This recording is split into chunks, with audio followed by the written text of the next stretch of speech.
لا أقسم بيوم القيامة ولا أقسم بالنفس اللوامة أيحسب الإنسان أن لن نجمع عظامه بلى قادرين على أن نسوي بنانه الحمد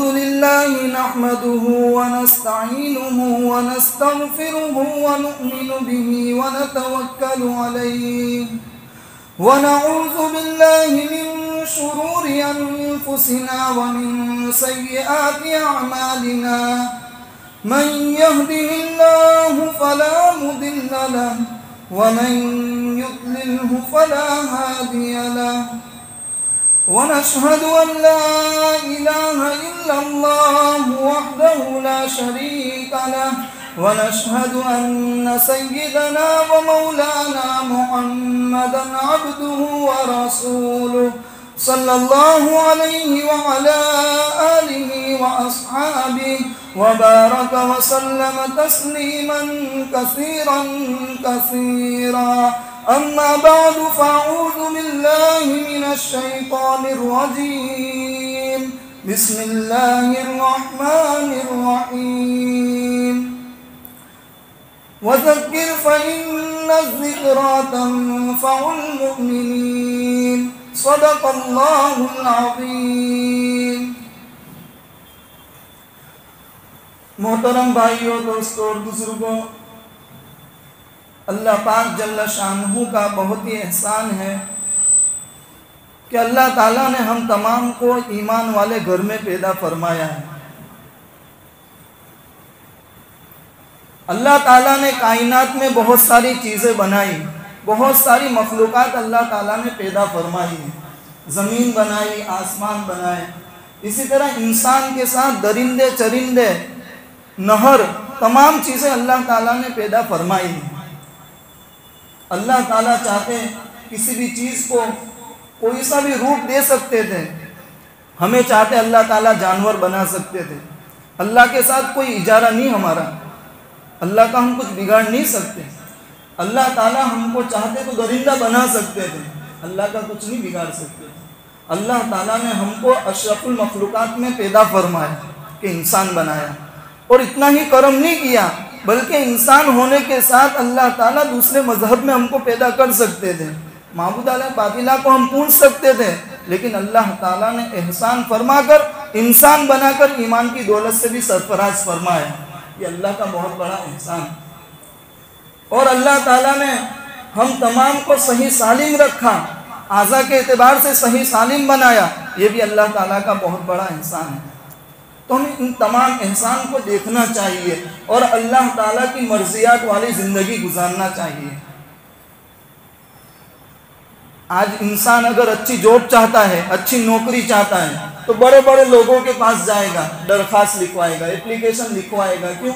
تاکہ میری اچھی جگہ جاب اور نوکری لگ سکے۔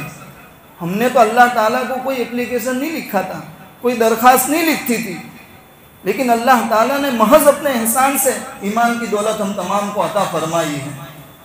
ایمان مل گیا فخر کی بات ہے، لیکن جنت کے وعدے اور اللہ تعالیٰ کی تمام نعمتوں کے وعدے صرف ایمان کو مل جانے کے ساتھ نہیں ہیں، بلکہ ایمان مل گیا، اس ایمان کو اس طرح بچا کر لے جائے کہ اللہ تعالیٰ ہم سے راضی ہو، ہم اللہ تعالیٰ سے راضی ہو۔ ان تمام چیزوں پر اللہ تعالیٰ کے انعامات کا وعدہ ہے۔ آج ہم دنیا کے اندر دیکھیں، ہر ایک اپنے حقوق کو طلب کر رہا ہے، حقوق کو مانگ رہا ہے۔ ہم فیکٹریوں میں جائیں، ایک آقا کو سیٹ کو دیکھتے ہیں تو ہر وقت ایک ہی بات کہ میرا غلام، میرا نوکر صحیح طریقے سے کام نہیں کرتا، میرے حقوق کو ادا نہیں کرتا ہے۔ اسی نوکر کو دیکھو تو میرا سیٹ میرے حقوق کو ادا نہیں کرتا، تنخواہ اور پگار صحیح وقت پر نہیں دیتا، جتنا کام لینا چاہیے تھا اس سے زیادہ کام لیتا ہے۔ گھر کے اندر جاؤ، شوہر کو دیکھو بیوی کی شکایت کرے گا، بیوی کو دیکھو شوہر کی شکایت کرے گی۔ ہر جگہ آپ دیکھ لو، ایک بڑا چھوٹے کی شکایت کر رہا ہے، ایک چھوٹا بڑے کی شکایت کر رہا ہے۔ لیکن اگر انسان یہ سوچے کہ ہم دوسرے کے حقوق کو ادا کرنے والے بن جائیں تو یقین مانو سامنے والا بھی اس انسان کے حقوق کو ادا کرنے والا بن جائے گا۔ کارخانوں میں دیکھو، اگر ایک آقا ایک بونس زیادہ دے دے تو کام کرنے والا اس کے ماتحت جو ہے وہ اچھی طرح کام کرنے لگتا ہے، اس کے احسان کو مانتا ہے۔ اگر ایک شوہر اپنی بیوی کو حقوق کو ادا کرنا صحیح طریقے سے شروع کر دے تو بیوی احسان کو مانتی ہے، اس شوہر کا کہاں مانتی ہے۔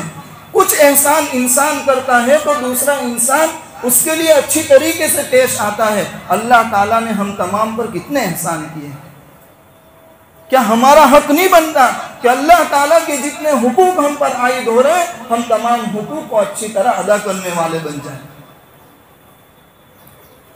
اللہ تعالیٰ کے بہت سارے حقوق ہیں، لیکن تمام حقوق میں سب سے اول حق یہ ہے کہ اللہ تعالیٰ کی وحدانیت کا اقرار کیا جائے، اللہ تعالیٰ کے ساتھ کسی کو شریک نہ ٹھہرایا جائے، چاہے اللہ تعالیٰ کی ذات کے قبیل سے ہو، چاہے اللہ تعالیٰ کی صفات کے قبیل سے ہو۔ اللہ تعالیٰ کو ایک ماننا، فردہ ماننا، اس کی وحدانیت کا اقرار کرنا، یہ اللہ تعالیٰ کا سب سے پہلا حق ہے۔ اور جتنے بھی انبیاء آئے تمام انبیاء نے وحدانیت کی دعوت دی ہے، اللہ کو ایک مانو، لا الہ الا اللہ کہو تفلحو، تم کامیاب ہو جاؤ گے۔ تمام انبیاء آئے ایک وحدانیت کی دعوت دی ہے کہ اللہ کے ساتھ کسی کو شریک نہ ٹھہراؤ۔ اور جگہ جگہ قرآن پر بھی اللہ تعالیٰ نے اس چیز کو بیان کیا ہے اور شرک کی مذمت فرمائی ہے۔ اللہ تعالیٰ قرآن کریم میں فرماتے ہیں ان اللہ لا یغفر ان یشرک بہ ویغفر ما دون ذلک لمن یشاء۔ اللہ تعالیٰ شرک کو کبھی معاف نہیں کریں گے۔ ایک بندہ گناہ تو لے کر آئے گا، گناہ کے پہاڑ لے کر آئے گا، اللہ تعالیٰ چاہیں گے اس کے لیے تمام گناہوں کو معاف کر دیں گے۔ ارے زنا کر کے بھی آیا، حقوق اللہ ہے، اللہ تعالیٰ اس زنا کو بھی چاہیں گے معاف کر دیں گے۔ شراب پی کر آیا، اگر اللہ تعالیٰ چاہیں گے اس شراب پینے والے کو معاف کر دیں گے۔ لیکن اللہ تعالیٰ کا وعدہ ہے اگر اللہ تعالیٰ کے ساتھ کسی کو ساجی بنا کر آیا، اس کی ذات میں کسی کو معبود بنا کر آیا، اس کی صفات میں کس کو شریک کر کے آیا، اللہ تعالیٰ کبھی معاف نہیں کریں گے۔ فقد افترى اثما عظیما، جو آدمی شرک کرتا ہے اللہ تعالیٰ پر بہتان باندھتا ہے۔ دوسری جگہ فرمایا فقد ضل ضلالا مبینا، جو انسان شرک کرتا ہے وہ کھلی گمراہی میں پڑا ہوا ہے۔ سب سے پہلی چیز اللہ تعالیٰ کو ایک ماننا، اللہ تعالیٰ کے ساتھ کسی کو شریک نہیں ماننا، یہ اللہ تعالیٰ کا سب سے پہلا حق ہے۔ اور عقل بھی میرے دوستو اس کا تقاضا کرتی ہے۔ آج اگر گھر کے اندر دو بڑے بن جاوے تو گھر کا معاملہ بگڑ جاتا ہے۔ ایک بڑا کہتا ہے کہ یہ ہونا چاہیے، دوسرا کہتا ہے کہ نہیں یہ ہونا چاہیے، گھر کا معاملہ بگڑ جاتا ہے۔ ایک ہی جگہ میں دو سرپنچ کھڑے ہو جاوے اور دونوں کو سرپنچ بنا دیا جاوے، ایک کہے گا کہ یہاں رستہ بنانا ہے، دوسرا کہے گا دوسری جگہ رستہ بنانا ہے، معاملہ بگڑ جائے گا۔ یہ ایک گاؤں کو چلانے کی بات نہیں ہے، ایک شہر کو چلانے کی بات نہیں ہے، ایک کائنات نہیں، بلکہ اللہ تعالیٰ نے جتنی کائنات بنائی ہے تمام کائنات کو چلانے کی بات ہے۔ اگر اللہ تعالیٰ کے سوا دوسرا معبود ہوتا تو اللہ تعالیٰ قرآن میں فرما دیتے ہیں اگر زمین و آسمان میں دو معبود ہوتے تو ان زمین و آسمان کا معاملہ بگڑ جاتا، نظام درہم برہم ہو جاتا۔ یہ ہماری عقل کہتی ہے کہ ایک ہی معبود ہونا چاہیے جس کو پوجا جائے۔ تو سب سے پہلی چیز اللہ تعالیٰ کے ساتھ کسی کو شریک نہ ٹھہرائے۔ اور میرے دوستو اللہ تعالیٰ نے ہم کو یہ ایمان کی دولت جو دی ہے، اس ایمان کی دولت کی ہم کو قدر کرنا ہے، اور جو اللہ تعالیٰ نے راستے ہم کو بتلائے ہیں ان راستوں پر چلنا ہے۔ میرے دوستو آج اگر دنیا کے اندر ایک ڈاکٹر ہے، ایک وکیل ہے اور بہت سے بڑا جج ہے اور بہت بڑا مالدار ہے، لیکن اگر اس کے پاس ایمان کی دولت نہیں ہے، ہو سکتا ہے دنیا میں وہ کامیاب ہو جائے، گھر کے اعتبار سے کامیاب ہو جائے، مال و دولت کے اعتبار سے کامیاب ہو جائے، ہر چیز کے اعتبار سے کامیاب ہو جائے، لیکن آخرت میں اس کا کوئی حصہ نہیں ہے۔ ایک ایمان والا ہے، جھونپڑی میں رہ رہا ہے، اس کے پاس بنگلہ نہیں ہے، چلانے کے لیے کار اور گاڑی نہیں ہے، اس کے پاس اچھا کھانے کے لیے پکوان نہیں ہے، لیکن ایمان کی دولت ہے، اللہ تعالیٰ اس کو دنیا میں بھی کامیاب کریں گے اور آخرت میں بھی کامیاب فرمائیں گے۔ جبکہ دولت نہیں ہے اس کے پاس، کاروبار اچھا نہیں ہے، لیکن ایک چھوٹی سی چیز جو ہم کو معلوم ہوتی ہے، نظر آتی ہے، ایمان کی دولت جو اللہ کے نزدیک اتنی بڑی ہے کہ ساتوں آسمان کو ایک پلڑے میں رکھ دیا جائے، ساتوں زمین کو ایک پلڑے میں رکھ دیا جائے اور ایمان کو ایک پلڑے میں رکھ دیا جائے تو ایمان کا پلڑا جھک جائے گا۔ اللہ تعالیٰ کے نزدیک ایمان کی اتنی بڑی قدر و قیمت۔ میرے دوستو، یہ پوری کائنات کا نظام جو چل رہا ہے، تمام عالموں کا نظام جو چل رہا ہے، کسی ڈاکٹر کی وجہ سے نہیں چل رہا ہے، کسی جج کی وجہ سے نہیں چل رہا ہے، یا بہت بڑے 30 مارکھاں پیدا ہو گئے ان کی وجہ سے نہیں چل رہا ہے، بلکہ اللہ کے نبی صلی اللہ تعالیٰ علیہ وسلم نے فرمایا کہ جب تک دنیا کے اندر ایک آدمی، ایک بندہ بھی اخلاص کے ساتھ لا الہ الا اللہ، اللہ اللہ کہنے والا باقی رہے گا، اللہ تعالیٰ اسی طرح انسان کو کھلاتے پلاتے رہیں گے، چرندوں پرندوں کو کھلاتے رہیں گے، آسمان کا نظام صحیح رکھیں گے، زمین کا نظام صحیح رکھیں گے، صرف ایک ایمان والے کی وجہ سے۔ ہمیں سمجھنا چاہیے کہ ایمان کتنی بڑی چیز ہے، اور تمام وعدے اس ایمان کے اوپر ہی ہیں۔ ان راستوں کو اختیار کرنا ہے جن راستوں سے اللہ تعالیٰ راضی ہوتے ہیں، اور ان راستوں کو چھوڑنا ہے جن راستوں سے اللہ تعالیٰ ناراض ہوتے ہیں۔ دیکھو، اللہ نے دنیا میں بھیج دیا، صحیح راستے بھی بتلا دیے، ہدایت کے راستے بتلا دیے، گمراہی کے راستے بھی واضح کر دیے۔ اب انسان کو عقل دی، دماغ دیا، انسان کو صحیح سالم اعضاء دیے، اب انسان کو سوچنا چاہیے کہ مجھ کو اچھا راستہ اختیار کرنا ہے یا غلط راستہ اختیار کرنا ہے۔ اللہ نے تو قرآن میں فرما دیا ہے، اختیار دے دیا تم کو، لیکن آگے دھمکی اور وعید بھی سنا دی۔ یہ اختیار ایسا نہیں کہ اپنی منمانی کرو، آئندہ اس کا انجام تم دیکھنے والے ہو۔ اللہ تعالیٰ نے قرآن کریم میں فرمایا اِنَّا هَدَيْنَاهُ السَّبِيلَ إِمَّا شَاكِرًا وَإِمَّا كَفُورًا۔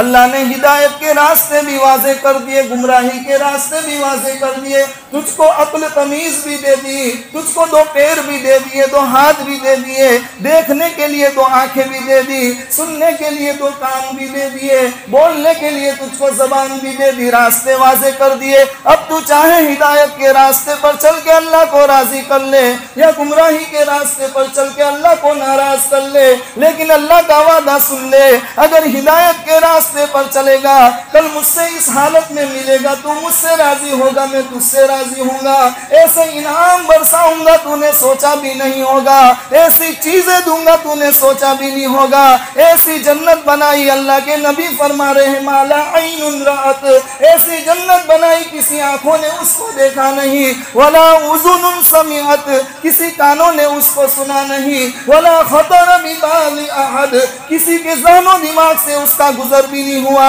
انسان سوچتا رہتا ہے جنت ایسی ہوگی جہاں اس کی عقل کی انتہا ہوتی ہے، کئی گنا دور جا کر جنت کی ابتدا ہوتی ہے۔ اللہ نے اتنی پیاری جنت بنائی، اور ایک ایمان والے کو جو اللہ کو راضی کر کے گیا ہوگا، یہ تمام انعامات اللہ تعالیٰ اس کو دیں گے۔ جنت کے اندر داخل ہوگا بھی، دروازہ کھول کر داخل ہوا، حور کو دیکھے گا، پلک جھپکے گا، سمجھے گا ایک وقت ہی کچھ گزرا ہے، پتہ چلے گا کئی سال اس حور کو دیکھنے میں گزر گئے۔ کہو سبحان اللہ، اتنی پیاری حور اللہ تعالیٰ ایک ایمان والوں کا عطا فرمائے۔ کتنی صفت ہے بھائی، اگر دنیا کی بیوی چاہیے تو وہ بھی مل جائے گی، اور اگر حور کی خواہش کرتے ہیں تو سبحان اللہ کہیے، اللہ تعالیٰ وہ بھی دیں گے۔ اور کتنی پیاری حور، نبی کریم صلی اللہ تعالیٰ علیہ وسلم نے فرمایا اگر ایک حور بھی اس دنیا کے اندر جھانک لے وے، یہ سورج جو اپنی روشنی پر اترا رہا ہے، یہ چاند جو اپنی چاندنی پر اترا رہا ہے، اگر ایک حور بھی زمین پر جھانک کر دیکھ لے وے، اللہ تعالیٰ سورج کی روشنی کو پھیکا کر دے وے، چاند کی چاندنی کو پھیکا کر دے وے۔ یہ اتنے سمندر جو کھارے ہوئے پڑے ہیں، کوئی انسان پینے کو تیار نہیں، اگر ایک حور بھی اپنا لعاب اور تھوک اس سمندر کے اندر ڈال دے وے، اللہ تعالیٰ دنیا کے جتنے سمندر ہیں تم کو میٹھا کر دے وے۔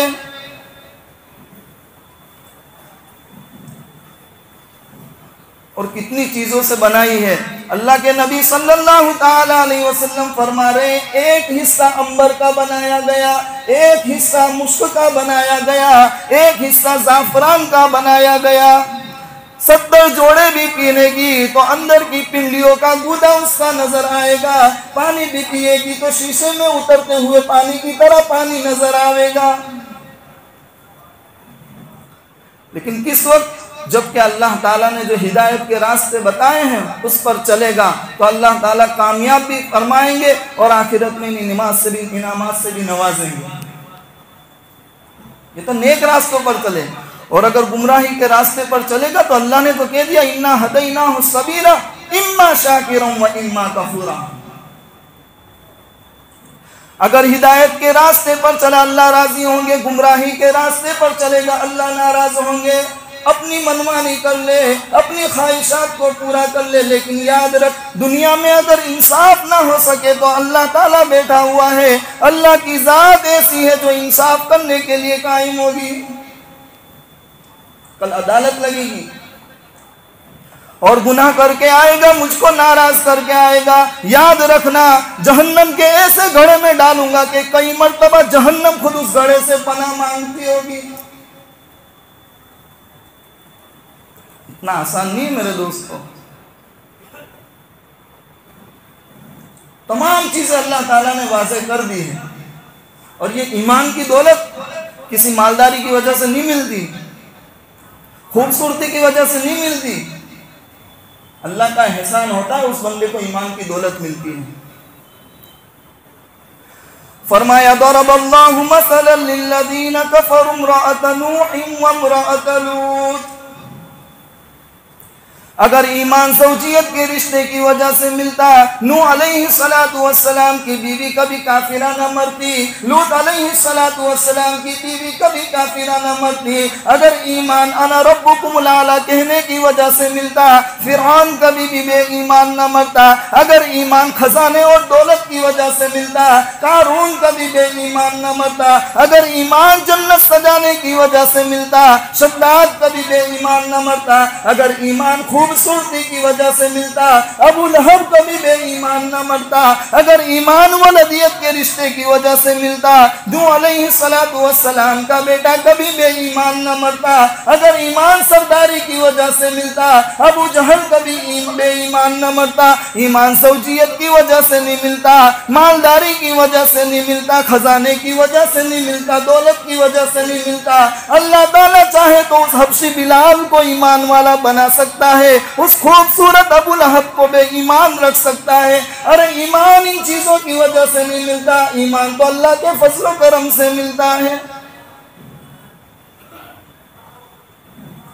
کسی کا کوئی اجارہ نہیں اللہ تعالیٰ کے اوپر.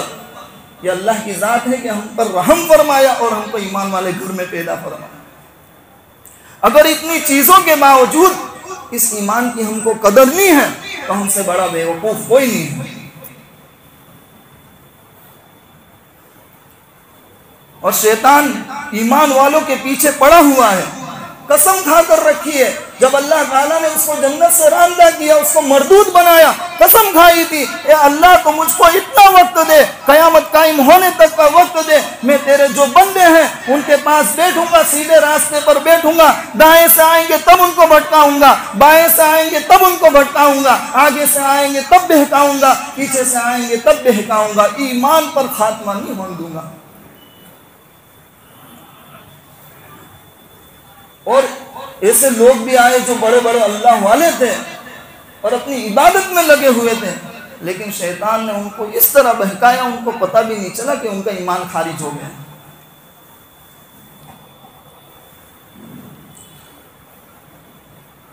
تو میرے دوستوں ہمیں ایمان کی قدر کرنی چاہیے. سب سے پہلا حق اللہ تعالیٰ کا کہ وحدانیت کا اقرار ہو، ایمان ہو، اور دوسرا حق اللہ تعالیٰ کا یہ ہے کہ اللہ تعالیٰ کے لیے نماز کو قائم کیا جائے. حدیث پاک میں آتا ہے بنی الاسلام علی خمس شہادت اللہ الہ الا اللہ وان محمد رسول اللہ. دوسری بات بیان فرمائی واقام الصلاۃ. ایمان مل گیا، ایمان کے بعد نماز کو قائم کرو.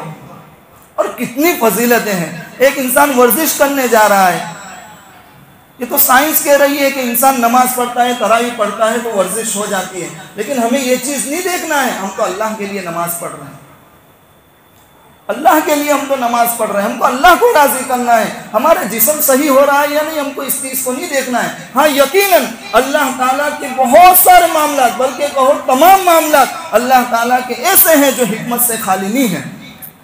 ہو سکتا ہے کہ بندے اس حکمت تک نہیں پہنچ سکے، اس کی عقل اس حکمت تک نہیں پہنچ سکے، لیکن اللہ تعالیٰ کا کوئی بھی معاملہ حکمت سے خالی نہیں ہے.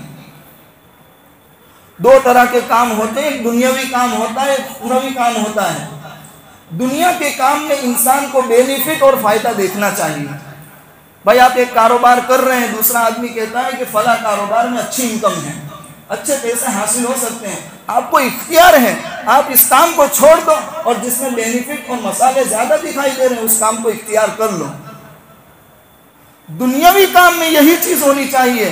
آپ کو حلال رزق کہیں سے زیادہ مل رہا ہے، آپ حلال رزق کمانے کی کوشش کر سکتے ہیں، یہ حکمت ہے. لیکن اللہ تعالیٰ کے جو معاملات ہیں، نبی کریم صلی اللہ تعالیٰ علیہ وسلم نے جو شریعت ہم کو سکھائی ہے، اس میں ہمیں بینیفٹ نہیں دیکھنا ہے، فائدہ نہیں دیکھنا ہے. بھائی نماز کیوں پڑھ رہے ہیں؟ جسم کی ورزش ہو رہی ہے، پیٹ کم ہو رہا ہے، ہم کو یہ چیز نہیں دیکھنی ہے، بلکہ اللہ تعالیٰ کا حکم ہے اس لیے ہم نماز کو قائم کر رہے ہیں. اللہ کی رضا اس میں ہے اس لیے ہم نماز کو قائم کر رہے ہیں. میرے نبی کی آنکھوں کی ٹھنڈک اس نماز میں ہے اس لیے ہم اس نماز کو قائم کر رہے ہیں. اخروی جتنے بھی معاملات ہیں، دینی جتنے بھی معاملات ہیں، اس میں ہمارے مد نظر اللہ تعالیٰ کی رضا ہونی چاہیے. فائدہ کیا ہے، مسالے کیا ہے، بینیفٹ کیا ہے، کچھ نہیں دیکھنا ہے. اور یقیناً اس میں کچھ نہ کچھ مسالے اور فائدے ضرور ہوں گے، چاہے ہماری عقل نہیں پہنچے. ہماری عقل کہہ رہی ہے کہ جانور جس سے اتنی محبت کی آج اس کو ذبح کر رہا ہے، ہمارا دل نہیں گوارا کر رہا ہے. لیکن ہمارے اللہ نے فرما دیا، ہمارے حضرت ابراہیم علیہ السلام کی سنت، ہمارے نبی نے مالدار آدمی پر اس کو واجب قرار کر دیا. ہم کو اللہ تعالیٰ کی طرف دیکھنا ہے، اپنے نفس کو چھوڑنا ہے، نماز پڑھنا ہے، نماز قائم کرو. آج میرے دوستوں تمام مسلمان، بہت سے مسلمان ایسے ہیں جو سمجھتے ہیں صرف جمعہ کی نماز ہے. عید کے دن واجب کی نماز میں تمام مسجدیں کھلے ہیں، ہر جگہ مسجدیں چھوٹی پڑ رہی ہیں، باوجود یہ کہ مسجدیں بڑی ہیں. الحمدللہ تمام لوگ نماز پڑھنے آ رہے ہیں، لیکن اسی دن عید کی نماز فجر میں ہم دیکھ رہے ہیں 2 صف یا 3 صف مکمل ہو رہی ہے. ارے عید کی نماز تو واجب ہے اور فجر کی نماز ہر دن فرض ہے.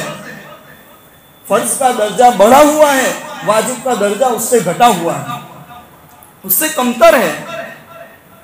انسان کو فرائض کو پہلے ادا کرنا چاہیے، واجبات کو ادا کرنا ہے، منع نہیں ہے، لیکن پہلے فرض کو ادا کرو. کتنے لوگ فجر کی نماز میں عید کے دن ایسے دکھائی دیے جو فجر کی نماز نہیں پڑھنے آئے تھے اور عید کی واجب نماز ادا کرنے آئے تھے. کئی لوگ جو آج کی فجر میں موجود نہیں تھے، اس مسجد کی بات نہیں، دوسری مسجدوں میں بھی، اور گھر میں بیٹھے ہوئے تھے، نیند نکال رہے تھے، جبکہ مؤذن کہہ رہا تھا الصلاۃ خیر من النوم، اے بندے خدا سو مت، اللہ تعالیٰ نے تیری راحت تو نماز کے اندر رکھی ہے، لیکن سو رہے تھے. وہی عید کے دن واجب نماز میں تھے، وہی آج کے دن جمعہ کی نماز میں. فضائل بیان کرنا مقصود نہیں ہوتا، لیکن ہمارا ذہن یہ بنا ہوا ہے جب تک ہمارے سامنے فضائل نہیں رکھے جاتے، اس کے بینیفٹ نہیں رکھے جاتے، ہم اس چیز کو کرنے کے لیے تیار نہیں ہوتے. ورنہ اللہ کے حکم میں کون سے فضائل دیکھنا ہے؟ ہم کو اللہ کا حکم ہے، اس کو کر گزرنا ہے. اور نماز تو بھی دور کی بات، فضائل تو نبی کریم صلی اللہ تعالیٰ علیہ وسلم نے وضو کے بارے میں ہی سکھا دیے. فرمایا جب انسان خلوص کے ساتھ، اخلاص کے ساتھ وضو کرتا ہے، اپنے ہاتھوں کو دھوتا ہے، اپنے چہرے کو دھوتا ہے، اپنے پیروں کو دھوتا ہے، نبی کریم صلی اللہ تعالیٰ علیہ وسلم نے فرمایا ابھی ہاتھ دھو کر فارغ نہیں ہوا، آخری انگلی سے آخری قطرہ ٹپک رہا ہے. ہاتھ کے ذریعے جو گناہ کیے تھے اللہ تعالیٰ تمام صغیرہ گناہوں کو معاف فرما دیتا ہے. ابھی تو چہرہ دھو رہا ہے، چہرہ بالکل دھلا بھی نہیں، آخری قطرہ چہرے سے سے ٹپک رہا ہے۔ نبی کریم صلی اللہ تعالیٰ علیہ وسلم فرما رہے ہیں چہروں کے ذریعے، آنکھ کے ذریعے جو صغائر گناہ ہوئے تمام صغیرہ گناہوں کو اللہ آگ لگا دیتے ہیں۔ ابھی پیر دھو کر فارغ بھی اچھی طرح نہیں ہوا، آخری انگلی سے آخری قطرہ پانی کا ٹپکتا ہے۔ میرے نبی فرما رہے ہیں کہ جو صغیرہ گناہ اس پیر کے ذریعے ہوئے اللہ تمام گناہوں کو معاف فرما دیتے ہیں۔ ابھی نماز باقی ہے، اس سے پہلے وضو کے اتنے فضائل، اور شریعت اسلام میں نماز کو رکن کہا گیا ہے۔ ایک انسان دیوار قائم کرتا ہے، اپنا گھر قائم کرتا ہے، نبی نے تو فرمایا کہ پہلے خیمے لگتے تھے، خیمہ قائم کرتا ہے تو 4 ستون آگے دائیں بازو باندھتا ہے اور 1 ستون درمیان میں باندھتا ہے، تاکہ وہ جو خیمہ ہے اس طرح اس مین ستون پر ٹکا رہے۔ لیکن نبی کریم صلی اللہ تعالیٰ علیہ وسلم نے فرمایا جو بیچ کا ستون ہے وہ تو شہادت کا کلمہ ہے، اور دائیں بائیں جو ستون ہے وہ زکوٰۃ ہے، حج ہے، روزہ ہے، اس طریقے سے نماز ہے۔ اگر ایک بھی ستون ہم توڑ دیں گے تو اس جگہ کا وہ خیمہ جھک جائے گا۔ شریعت اسلام میں نماز کا اتنا بڑا درجہ ہے۔ ایمان کی حالت تو ہے، ایمان کا کلمہ ہے، لیکن نماز قائم نہیں ہے، ایمان میں فرق آ گیا۔ اگر تیرا ایمان مضبوط ہوتا تو نماز کو کیوں چھوڑتا؟ ایک طرف تیرا کام ہے، ایک طرف نماز ہے، اگر تیرا ایمان مضبوط ہوتا تو کام کو چھوڑ دیتا، اللہ کے حکم کو بجا لاتا۔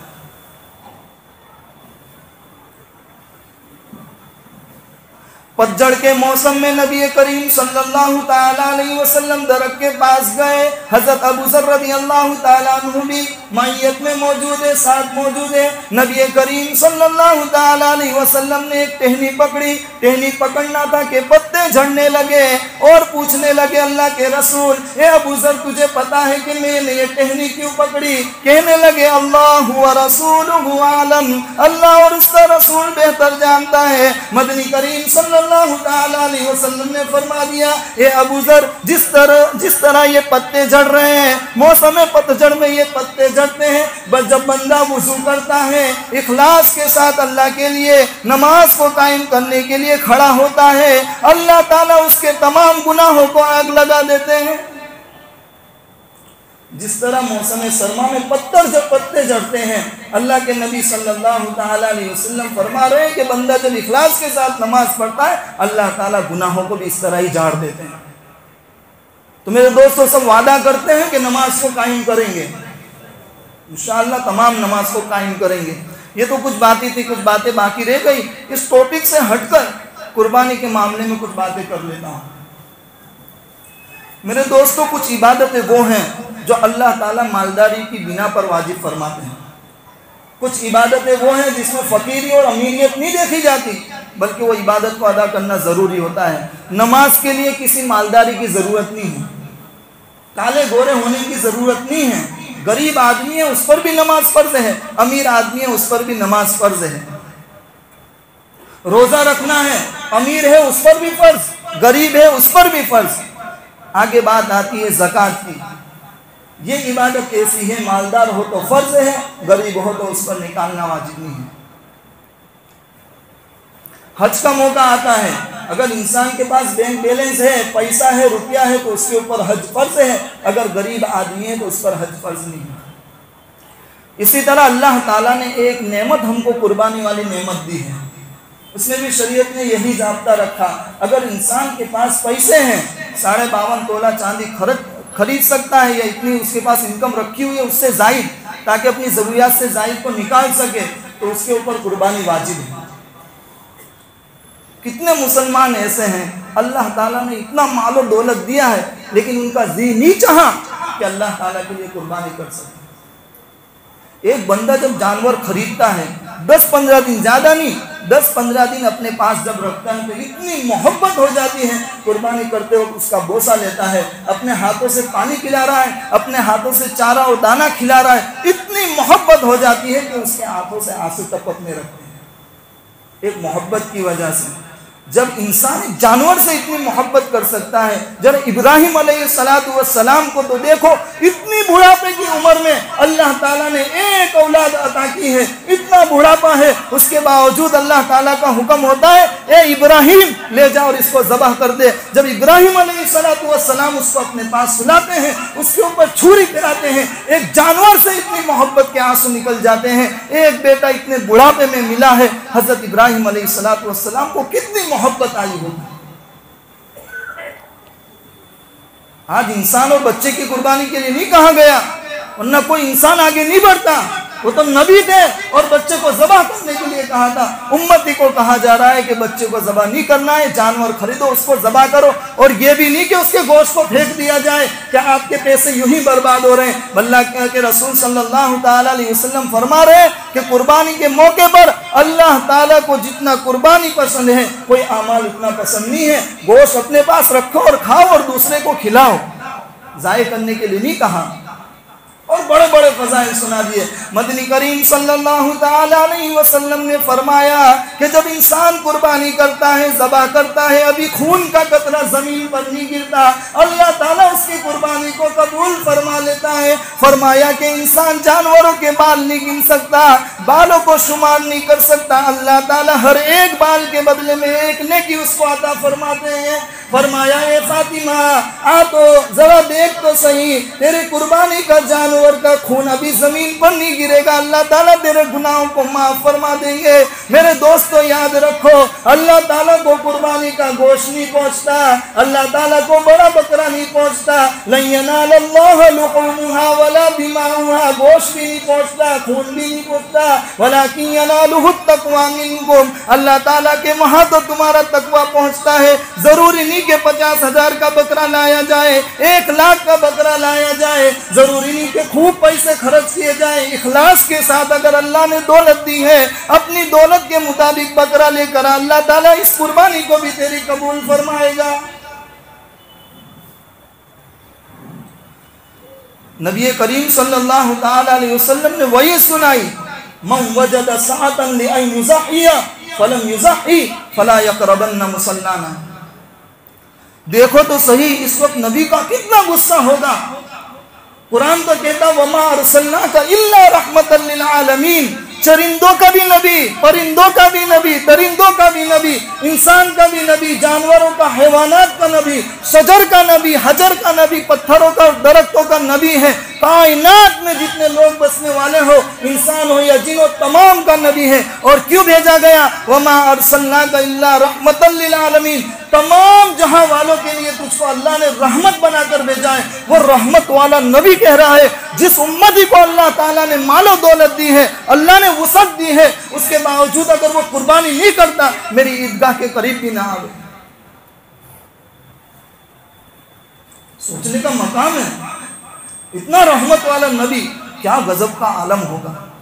آج اللہ تعالیٰ نے اتنی مال و دولت دیا ہے، لیکن مال و دولت کی قدر نہیں، اس کو جہاں لگانا ہے وہاں نہیں لگا رہے ہیں۔ آج دیکھو 3 گھنٹہ سنیما ہال میں بیٹھ سکتے ہیں، 1 گھنٹہ مسجد میں جمعہ کے دن نہیں بیٹھ سکتے ہیں۔ خطبہ شروع ہو رہا ہے، بندہ آ رہا ہے، ارے فرشتے بھی رجسٹر بند کر دیتے ہیں، کیا پتہ تیری نماز لکھی بھی گئی یا نہیں، اللہ کے یہاں شرط قبولیت اس کو حاصل ہوا یا نہیں۔ زمینوں کی زمین پڑی ہوئی ہے، اور اس سے بڑی ایک غفلت یہ ہے کہ اللہ نے جس کو مال و دولت دیا ہے، ڈی فریج میں پورا گوشت ڈال دیتا ہے۔ پورے بکرے کے بکرے اپنے پیٹ میں نہیں جا رہے، ڈی فریج کے پیٹ میں رکھ دیے۔ ذرا سوچ تو صحیح، جس کے یہاں مال و دولت نہیں ہے، اگر اس جگہ تو ہوتا اور تیری جگہ فلاں آدمی ہوتا، اور قربانی کے دن بھی تیرے گھر میں دال چاول بن رہے ہوتے، کڑی کھچڑی بن رہی ہوتی، تیرے دل پر کیا گزرتا۔ ہمارے یہاں قربانی ہو رہی ہے، بازو میں قربانی نہیں ہے، اتنی توفیق نہیں ہوئی کہ 500 گرام گوشت بازو میں بھیج دیا جائے۔ اللہ ایسے قربانی کو قبول کرتا ہے۔ اللہ کے نبی صلی اللہ تعالی علیہ وسلم اپنے منہ کا نوالا دوسرے کو کھلا دیتے ہیں۔ ایک سچا امتی ہو تو ذرا دیکھے تو صحیح، قربانی کا وقت چل رہا ہے، نیت نہیں ہو ابھی بھی جانور لاؤ اور ذبح کرو، اللہ تعالیٰ کے لیے ذبح کرو۔ اور میرے دوستوں نماز کو قائم کرو، اللہ تعالیٰ نے سکون نماز میں رکھا ہے۔ ہمارے بعض علماء تو اتنے ہیں، اور تمام بزرگ ہی، جب تک نماز نہیں پڑھتے چین و سکون نہیں آتا. کم از کم نہیں تہجد ہم سے پڑھی جا رہی ہے، نہیں لمبی لمبی نوافل ہم سے پڑھی جا رہی ہے، 5 وقت کی فرض نماز تو پڑھنا ہے. تمام حضرات نیت کرتے ہیں. اللہ تعالی ہم تمام کو کہیں سنی باتوں پر عمل کی توفیق عطا فرمائے. آمین. وآخر دعوانا الحمدللہ رب العالمین.